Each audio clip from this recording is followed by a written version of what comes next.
તો વાત કરીએ વડોદરાની તો પહલગામમાં થયેલા આતંકવાદી હુમલા બાદ ભારતીય ડિફેન્સ મિનિસ્ટ્રી દ્વારા સમગ્ર દેશમાં દરેક રાજ્ય અને જિલ્લા મથકમાં યુદ્ધ જેવી પરિસ્થિતિ સર્જાય ત્યારે કઈ રીતે બચાવ કામગીરી કરી અને સુરક્ષિત સ્થળે પહોંચી શકાય અને ઓછામાં ઓછું નુકસાન થાય તે હેતુથી ગુજરાતના 19થી વધારે જિલ્લાઓમાં મોક ડ્રીલનું આયોજન કરવામાં આવ્યું હતું।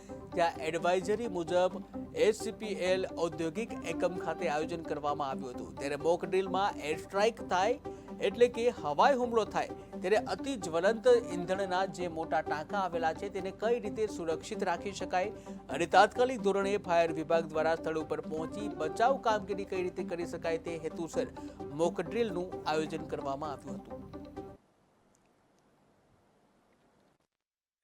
કંપની મંજુસર ખાતે 4 વાગે સિવિલ ડિફેન્સ મોક ડ્રીલ યોજાય। ડ્રોનથી ટર્મિનલ પર હુમલો થયો। એક ટેન્કમાં આગ લાગવામાં આવી। HPCL fire team, exit team, fire alarm active થઈ ગયું। કંટ્રોલ રૂમમાં જાણ કરી ઇમરજન્સી શટડાઉન કરી ફાયર ફાઇટિંગથી શરૂઆત કરવામાં આવી। તમામ ટીમ ઘટના સ્થળે પહોંચી ગઈ। ફાયર ફાઇટિંગ ઓક્ઝિલરી ટીમ એ લોકો જિલ્લા વહીવટી તંત્રને જાણ કરવામાં આવી અને સિવિલ ડિફેન્સ મેડિકલ ટીમ ઘટના સ્થળ પર હાજર થઈ ગઈ અને પૂર્ણ